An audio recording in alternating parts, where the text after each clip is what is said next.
Aptitude. इससे पहले हमने यूनिट फर्स्ट कंप्लीट कर लिया है, आज मेरा यूनिट सेकेंड हम लोग देखेंगे। जिस सेकेंड यूनिट का जो नाम है रिसर्च एप्टीट्यूड, इससे जो टोटल है आपका आने एग्जाम में जो आएगा वो 5 क्वेश्चन आएगा 10 मार्क्स का। तो एक एक करके देखते हैं इसमें क्या क्या पढ़ना है। सबसे पहले इसमें जो टॉपिक है वो टाइप ऑफ रिसर्च है, टाइप्स ऑफ रिसर्च।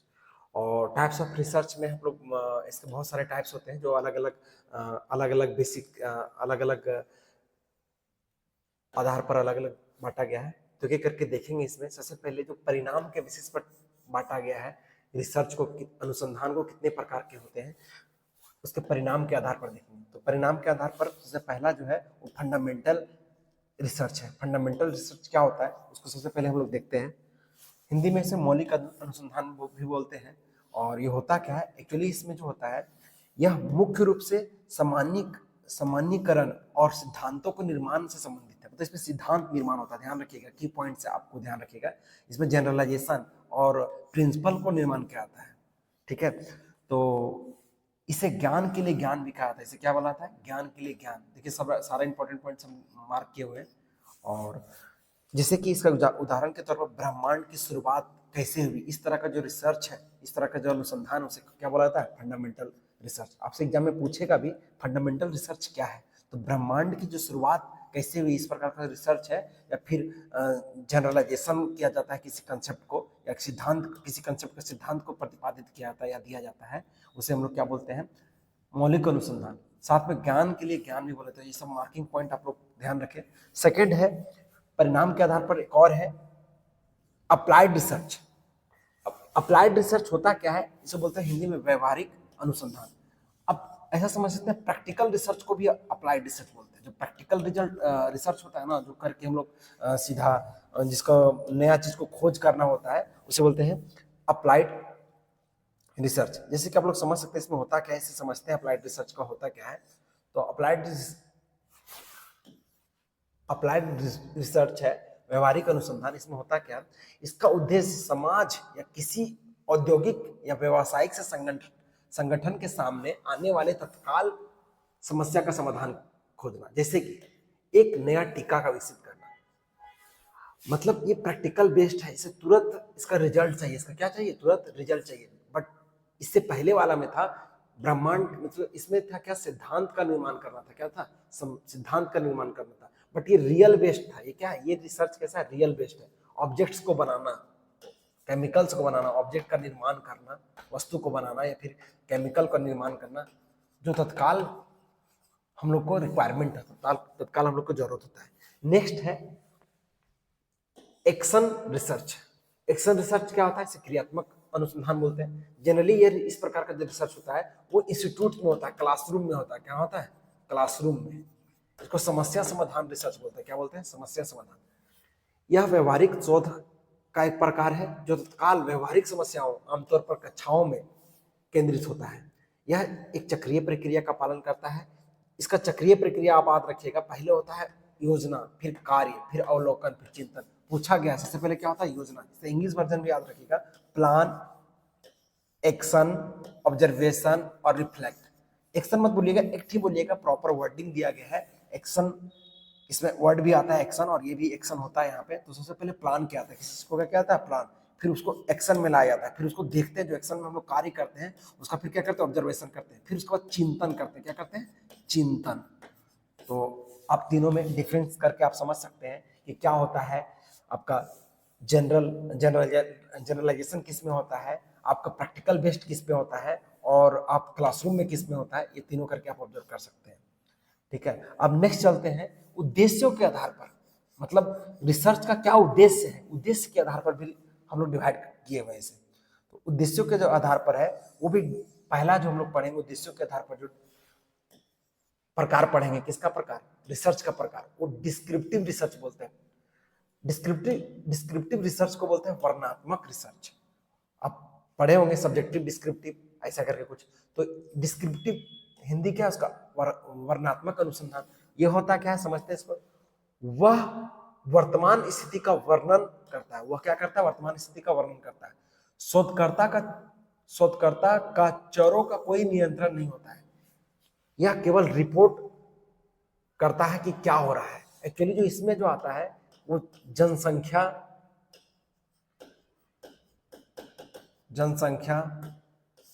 गरीबी,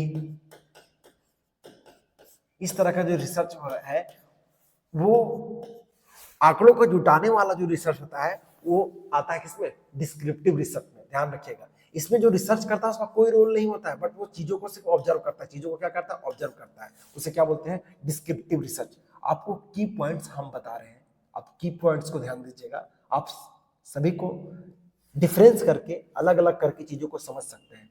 नेक्स्ट क्या है, एक्सप्लोरेटरी रिसर्च। एक्सप्लोरेटरी रिसर्च क्या होता है, इसे हिंदी में इसको बोला जाता है खोजपूर्ण रिसर्च। अच्छा, इसको समझते हैं क्या है एक्सप्लोरेटरी रिसर्च। यह उस समस्याओं के लिए किया जाता है जो स्पष्ट रूप से परिभाषित नहीं है। यह सर्वोत्तम शोध डिजाइन निर्धारित करने के लिए मदद करता है। एक्चुअली होता क्या है, जो हमें समस्या पता नहीं है और समस्या स्पष्ट रूप से पता नहीं है, लेकिन उसके बारे में जानना है कि वो कैसे, उसका कार्य क्या होता है, उसको जैसे आपको समझ सकते हैं कि कोई बीमार व्यक्ति है, अब बीमार वो किस कारण से है, उसका कारण क्या है वो हमें पता नहीं है, लेकिन उसके बारे में उसके बारे में हमको और जानना है। तो इस प्रकार का रिसर्च जो है, किस प्रकार से वो एक्सप्लोरेटरी रिसर्च में आता है। या फिर ऐसा गंभीर बीमारी, उसके बारे में पता नहीं, लेकिन समस्या पता नहीं उसको ऐसा क्यों हो रहा है, उस समस्या को जो पता करते हैं वो खोजपूर्ण अनुसंधान विषय में करते हैं। नेक्स्ट है एक्सप्लेनेटरी या कैजुअल मेथड। ये थोड़ा नॉर्मल है, ये चीजों को सिर्फ एक्सप्लेन करता है। इसमें हम लोग ना कॉज एंड इफेक्ट के बारे में बात करते हैं। क्या बात करते हैं, कॉज एंड इफेक्ट। जैसे अंटार्कटिक में भी ग्लेशियर जो है वो पिघल रहा है, तो कॉज क्या है, कॉज है टेम्परेचर। कॉज क्या है, टेम्परेचर। तो जिसका हम लोग बता सकते हैं ये कारण, मतलब अभी क्या हो, उसका कारण है, मतलब प्रभाव, किसी कोई चीज हो रहा है तो उसका प्रभाव क्या हो सकता है, उसका क्या प्रभाव है, इस तरह की चीज को जो बता पाते हैं वो क्या होता है, एक्सप्लेनेटरी रिसर्च में। लेकिन इसमें क्या है, दोनों चीज पता है, समस्या ही पता है, समाधान, समस्या ही पता है, और उसका जो समस्या हो रहा है उसका कारण भी पता है। लेकिन इसका समस्या और कारण पता ना चल पाए, सिर्फ समस्या के लिए क्या आता है, या स्पष्ट रूप से परिभाषित, समस्या भी परिभाषित ना हो, उसे बोलते हैं एक्सप्लेनेटरी। ये दोनों में आप बेसिक डिफरेंस अपने आप एक सोच के देखिए, आप लोग को क्लियर अंडरस्टैंडिंग पता चलेगा कि होता क्या है। नेक्स्ट चलते हैं हम लोग, इसी का एक पार्ट है, एक और टाइप से इसका बचा हुआ है, कोरिलेशन रिसर्च। तो आप कोरिलेशन नाम से ही समझ में आता है, रिलेशन होता है। इसका उपयोग यह स्थापित करने के लिए किया जाता है कि क्या दो चरों के बीच में कोई संबंध है, बिना कारण एवं प्रभाव का निर्धारण किया गया। जैसे क्या है, एक कंपनी का सेल घट रहा है, कंपनी का क्या हो रहा है, सेल घट रहा है। अब सेल घट रहा है तो उसका कारण क्या है, और कारण जो है क्या, उसके बीच में उसका कारण रियल है। मान लीजिए वो प्रोडक्ट खराब बना रहा है, तो क्या वो रिसर्च करेगा ना कि किस चीज से उसको नुकसान पहुंच रहा है, तो उसको बाद में पता चला कि वो प्रोडक्ट ही उसका खराब बन रहा था। तो ये जो है वो पता चल पाता है कि कारण एवं प्रभाव क्या है, वो स्थापित कर पाता है। तो कोरिलेशन जब पता चल जाता है चीजों को, तो उससे क्या बोलते हैं, दो चीज के बीच में कोरिलेशन पता चल जाता है, उसे ये भी। अच्छा, एक बात और, कोरिलेशन का जो एग्जाम्पल है वो आपका इसमें चल सकता है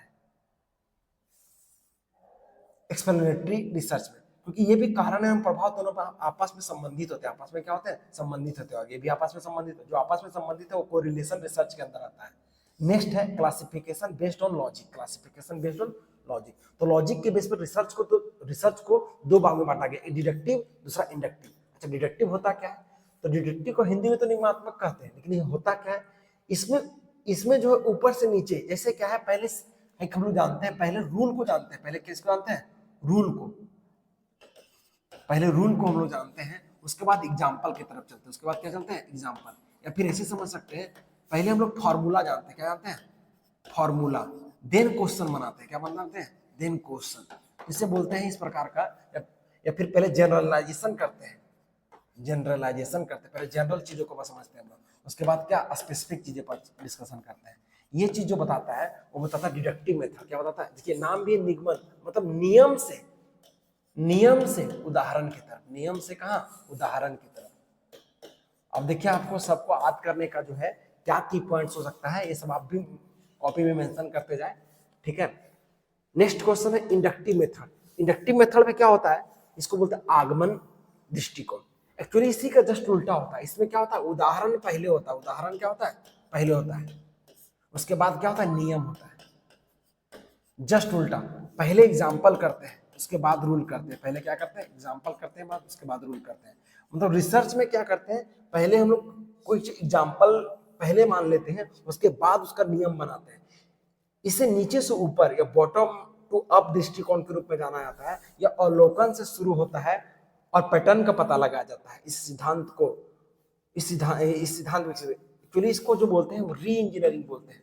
एक और ध्यान दीजिएगा, इसे री इंजीनियरिंग बोलते हैं। अभी बहुत ये री इंजीनियरिंग भी बहुत वर्ड ट्रेंडिंग कर रहा है, री इंजीनियरिंग करना। ऑब्जेक्ट से सिद्धांत बनाना, ऑब्जेक्ट को पहले जानते हैं उसके बाद सिद्धांत डेवलप करना, ऑब्जेक्ट किस बेसिस पे बना है, तो पहले ऑब्जेक्ट को जानते हैं उसके बाद सिद्धांत को जानते हैं। नेक्स्ट हम लोग का चलते हैं हम लोग प्रक्रिया के आधार पर रिसर्च का प्रकार, मतलब अनुसंधान का प्रक्रिया के, तो प्रक्रिया के आधार पर एक होता है क्वांटिटेटिव रिसर्च, मात्रात्मक अनुसंधान। अब देखो मात्रात्मक मतलब मात्रा से संबंधित है, तो मात्रा से संबंधित क्या, यह मात्रा या राशि का माप के आधारित है, यह संख्याकी, देखिए ये सभी संख्या नंबर जो है राशि का माप है, ये गणितीय तकनीकों का उपयोग करता है। जहां पे भी गणितीय तकनीकों का उपयोग होता है उसे बोलते हैं क्वांटिटेटिव, क्या बोलते हैं, मात्रा। ऐसी मात्रा वगैरह गणित से संबंधित है, मैथ से संबंधित है, जिसे क्या बोलते हैं, क्वांटिटेटिव रिसर्च। अच्छा, एक क्वालिटेटिव रिसर्च है, गुणात्मक अनुसंधान। देखिए ये ना गुणात्मक ना गुण से रिलेटेड है, किससे रिलेटेड है, गुण से। तो ये क्या है, ये मानवीय व्यवहारों को समझने के लिए गुणात्मक घटनाओं तथा अनुभव, प्रतीक, सिंबल्स है ना, सिंबल्स आधारित होता है, किससे, सिंबल्स आधारित होता है। नेक्स्ट है हमारा, देखिए ये सब इससे ऊपर वाला इंपॉर्टेंट है, ये सभी भी आपको पूछ सकता है, तो इसलिए हम आपको मेंशन करा दिए हैं। और नेक्स्ट चलते हैं आप लोग को लेके, एक है टाइम के आधार पर, जैसे किसी में कम टाइम लग रहा है या किस प्रकार से लग रहा है, टाइम के आधार पर रिसर्च का प्रकार। तो पहला जो टाइम के आधार पर है वो क्रॉस सेक्शनल रिसर्च बोलते हैं, क्रॉस सेक्शनल रिसर्च। इसमें क्या होता है, यह एक स्नैप शॉट अध्ययन है जो एक ही समय में जनसंख्याओं को डेटा एकत्र करता है। मतलब एक ही समय, देखिए टाइम बेस्ड है तो समय तो आएगा ही, जनसंख्या का डाटा एकत्र करता है। मतलब एग्जाम्पल के तौर पर ये हो गया आपका, मतलब स्नैपशॉट स्टडी है ना। नेक्स्ट क्या है, लॉन्गिट्यूडनल रिसर्च, अनुदैर्ध्य अनुसंधान। इसमें क्या होता है, समय के साथ एक ही विषय पर परिवर्तन और रुझानों को देखने के लिए, मतलब क्या है, जनसंख्या का डाटा एकत्र कर रहा है तो सिंगल पॉइंट काम हो रहा है, एक टाइम में एक ही काम कर रहा है। लेकिन इसमें क्या है, विषय में परिवर्तन और रुझानों को देखने के लिए कई समयों और अवधियों में आयोजित किया जाता है। मतलब इसमें क्या है, एक समय में जनसंख्या का डाटा एकत्र करता है, लेकिन इसमें जनसंख्या के अलग अलग समय और अलग अलग विषयों पर जनसंख्या का डाटा एकत्र करता है, मतलब अलग अलग विषयों पर भी ध्यान देता है, अलग अलग विषयों पर भी ध्यान देता है। तो आप इसे क्रॉस सेक्शनल रिसर्च भी कहते हैं या अनुदैर्ध्य रिसर्च भी कहते हैं। नेक्स्ट चलते हैं आप लोगों को, कुछ अदर्स में भी आता है, कुछ अदर प्रकार के अदर टाइप्स के भी रिसर्च होता है, जैसे हिस्टोरिकल रिसर्च, ये भी बहुत इंपॉर्टेंट है। हिस्टोरिकल रिसर्च क्या होता है, तो ये अतीत की घटनाओं या विचारों को अध्ययन करने के लिए दस्तावेजों एवं ऐतिहासिक स्रोतों को उपयोग होता है। मतलब ऐसा रिसर्च जिसमें क्या पुराने घटना को हम लोग सैंपल के तौर पर यूज करते हैं या उसका रेफरेंस लेते हैं, उसे हिस्टोरिकल रिसर्च बोलते हैं। क्या बोलते हैं, हिस्टोरिकल रिसर्च। नेक्स्ट है इंपेरिकल रिसर्च। देखिए ये भी प्रैक्टिकल बेस्ड रिसर्च है, ये उसी तरह का जैसे प्रैक्टिकल वाला रिसर्च हम लोग पहले पढ़े थे ना, उसी इंपेरिकल रिसर्च। इसमें भी क्या होता है, यह केवल अनुभव या अवलोकन पर निर्भर करता है, यह डेटा आधारित शोध है जिसे सत्यापित किया जा सकता है, डाटा से सत्यापित कर सकते हैं इसे। देखिए ये हमारा यूट्यूब चैनल है, इस पर आप इस तरह का लिंक को क्लिक करके, अगर ये पीडीएफ आपके पास होगा तो इस तरह के लिंक को क्लिक करके सारा चीज आपको क्वेश्चन वाइज और कंसेप्ट वाइज आपको यूट्यूब में मिल जाएगा। आप इस तरह का कंसेप्ट आगे भी आपको दिया जाएगा, और साथ में इसका क्वेश्चंस, एमसीक्यू क्वेश्चन इसका नेक्स्ट सीरीज में आप लोग को अपलोड किया जाएगा, तो आप नेक्स्ट सीरीज में जुड़ के इसके संबंधित क्वेश्चन को प्रैक्टिस कर सकते हैं। ठीक है, आप सभी को जुड़ने के लिए थैंक यू।